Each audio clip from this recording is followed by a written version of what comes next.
दृष्टि आईएएस के audio article programme में एक बार फिर से आपका स्वागत है। मेरा नाम है सपना कुशवाहा। आज का हमारा आर्टिकल द हिंदू में प्रकाशित लेख early monsoon rains over Nicobar island by May 13 के सारांश पर आधारित है। इसमें टीम दृष्टि के इनपुट्स भी शामिल हैं। यह आर्टिकल सामान्य अध्ययन प्रश्न पत्र 1 के भूगोल खंड से जुड़ा है। तो चलिए आर्टिकल की शुरुआत करते हैं।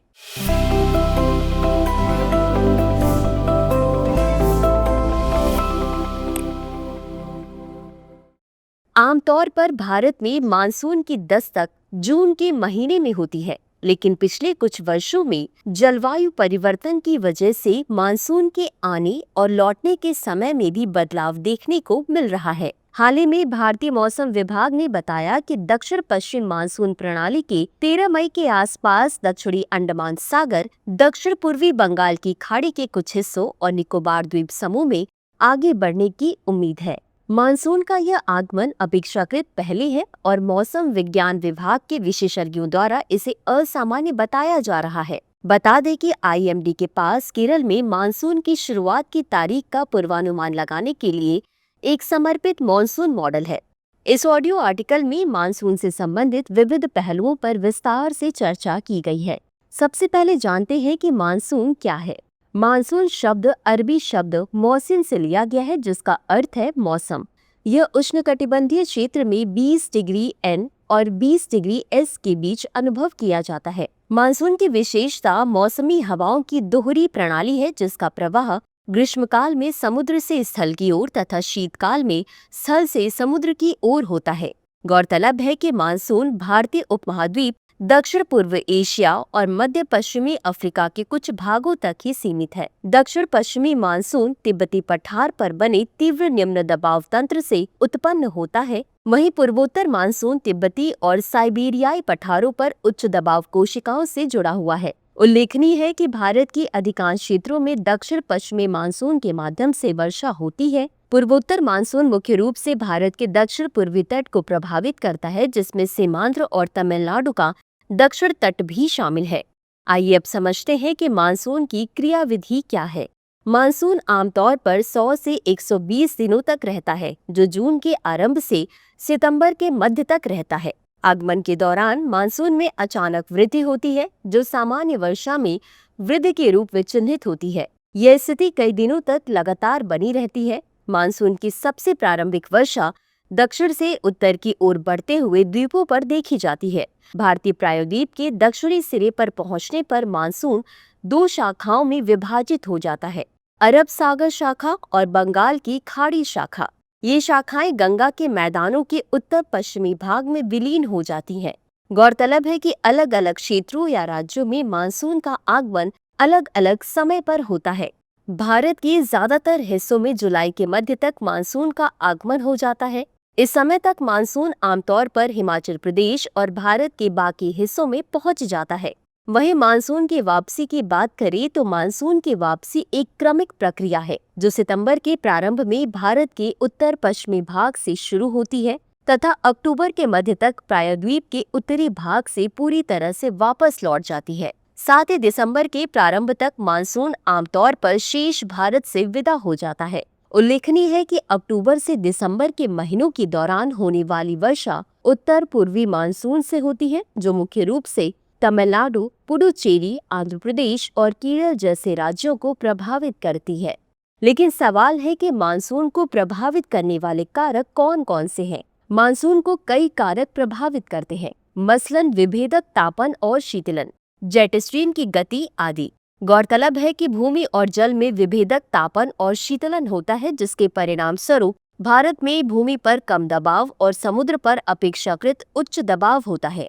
इसी तरह अंतर उष्णकटिबंधीय अभिसरण क्षेत्र का स्थानांतरण भी मानसून को प्रभावित करता है। उत्तरी गोलार्ध में गर्मियों के महीनों के दौरान अंतर उष्णकटिबंधीय अभिसरण क्षेत्र उत्तर की ओर स्थानांतरित हो जाता है, जिससे दक्षिण पश्चिम मानसूनी हवाएं समुद्र से भूमि पर आ जाती हैं। बता दें कि ITCZ एक निम्न दाब बेल्ट है, जो भूमध्य रेखा के पास पृथ्वी को घेरने वाले क्षेत्र में उत्तर पूर्वी और दक्षिण पूर्वी व्यापारिक हवाओं के अभिसरण के कारण उत्पन्न होती है। इसके अलावा मेडागास्कर के पूर्व में उच्च दबाव क्षेत्र भी मानसून को प्रभावित करता है। मेडागास्कर के पूर्व में हिंद महासागर के ऊपर लगभग 20 डिग्री दक्षिण में स्थित उच्च दबाव क्षेत्र भारतीय मानसून के आगमन और गति को प्रभावित करता है।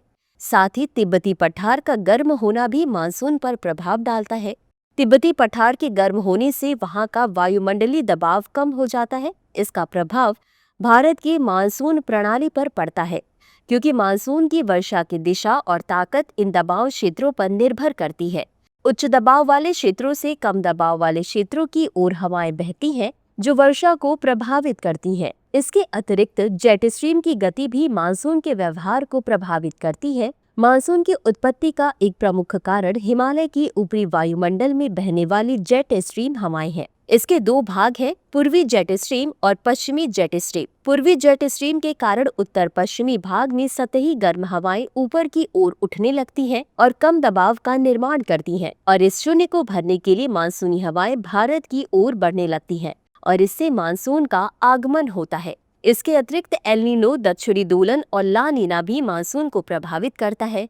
ये दोनों एकदम विपरीत स्थितियां हैं। एक ओर जहां एल नीनो के फलस्वरूप जहां वर्षा में कमी आती है, वहीं दूसरी ओर ला नीना की वजह से वर्षा में वृद्धि होती है। लेकिन सवाल है कि भारत पर मानसून का क्या प्रभाव पड़ता है।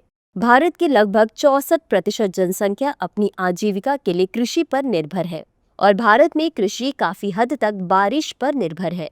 भारत में कृषि समृद्धि के लिए समय पर और पर्याप्त रूप से वितरित वर्षा महत्वपूर्ण है। यदि मानसून विफल हो जाए तो अविकसित सिंचाई प्रणालियों वाले क्षेत्र विशेष रूप से प्रतिकूल प्रभावों के प्रति संवेदनशील हो सकते हैं। इसके अलावा मानसून की बारिश नदियों, जलाशयों और भूजल को पुनर्भरित करती हैं, जो पेयजल आपूर्ति, सिंचाई और जल विद्युत उत्पादन के लिए आवश्यक है। पर्याप्त मानसून वर्षा कृषि उत्पादन को बढ़ावा देकर रोजगार के अवसर पैदा करके तथा उपभोक्ता खर्च को बढ़ाकर विशेष रूप से ग्रामीण क्षेत्रों में आर्थिक गतिविधियों को बढ़ावा देती है। वहीं इसके नकारात्मक प्रभावों की बात करें तो मानसून के मौसम में भारी वर्षा से अक्सर निचले इलाकों में बाढ़ और जल भराव हो जाता है, जिससे संपत्ति, बुनियादी ढांचे और कृषि फसलों को नुकसान होता है। इसके अतिरिक्त अपर्याप्त या अनियमित वर्षा के परिणाम स्वरूप सूखा पड़ सकता है, जिससे कृषि उत्पादकता, जन उपलब्धता और आजीविका प्रभावित हो सकती है, विशेष रूप से वर्षा पर निर्भर क्षेत्रों में। साथ ही मानसून की बारिश से जलजनित बीमारियों जैसे हैजा, टाइफाइड और मलेरिया का खतरा बढ़ जाता है, क्योंकि जल स्रोत दूषित हो जाते हैं और मच्छरों के लिए स्थिर जल प्रसरण स्थल बन जाता है। इसके अलावा भारी मानसून बुनियादी ढांचे को भी नुकसान पहुंचा सकता है। मानसूनी बारिश के दौरान भूस्खलन, सड़कें बह जाना और बुनियादी ढांचे को नुकसान पहुंचना आम घटनाएं हैं, जिससे परिवहन नेटवर्क, संचार प्रणाली और आवश्यक सेवाएं बाधित होती हैं। निष्कर्ष: भारत की भौगोलिक स्थिति को बनाए रखने में मानसून की भूमिका महत्वपूर्ण है। भारत का अधिकांश कृषि उत्पादन मानसून से होने वाली वर्षा पर निर्भर है। ये भी कहा जा सकता है कि भारत के खाद्यान्न क्षेत्र में आत्मनिर्भर बनने में मानसूनी वर्षा का विशेष योगदान है। हालांकि बीते कुछ वर्षों में मानसून के आगमन में परिवर्तन आया है, जिसके लिए जलवायु परिवर्तन को जिम्मेदार ठहराया जा रहा है। हालांकि अभी किसी निष्कर्ष पर पहुंचना जल्दबाजी होगी। अगर ये सब ग्लोबल वार्मिंग के कारण हो रहा है तो ये स्थायी हो सकता है और इसमें तेजी भी आ सकती है।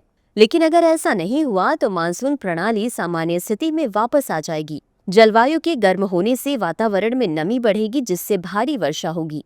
परिणाम स्वरूप भविष्य में मानसून की अंतर्वार्षिक परिवर्तनशीलता बढ़ेगी। गौरतलब है कि मानसून के बदल रहे पैटर्न के लिए देश को तैयार रहना होगा। सरकार को संभावित चुनौतियों से निपटने के लिए प्रभावी कार्य योजना बनानी चाहिए और उनका उचित क्रियान्वयन सुनिश्चित करना चाहिए। तो चर्चा को विराम देते हुए नोट कर लेते हैं आज का सवाल। आप इस बात से कहां तक सहमत हैं कि मानवीय भूदृश्य के कारण भारतीय मानसून का व्यवहार बदल रहा है? चर्चा करें। तो व्यूवर्स, आज के लिए बस इतना ही। मिलते हैं अगले एपिसोड में किसी नए टॉपिक के साथ। तब तक के लिए धन्यवाद। डियर व्यूअर्स, अपने एग्जाम की तैयारी को और बेहतर करने के लिए हमारे चैनल को लाइक, शेयर और सब्सक्राइब करना न भूलें।